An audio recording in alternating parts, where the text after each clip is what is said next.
recording at the last second. Is it another severe thunderstorm warning? Gosh.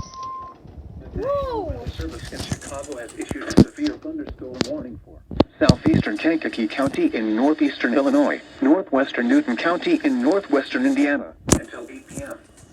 At 7:30 p.m., a severe thunderstorm was located over Hopkins Park, or 8 miles west of Enos, moving northeast at 25 miles per hour.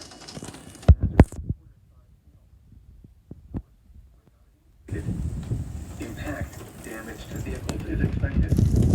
Locations intended include Lake Village, Conrad, and Hopkins Park.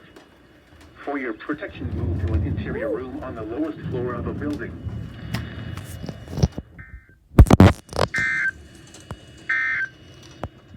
This is no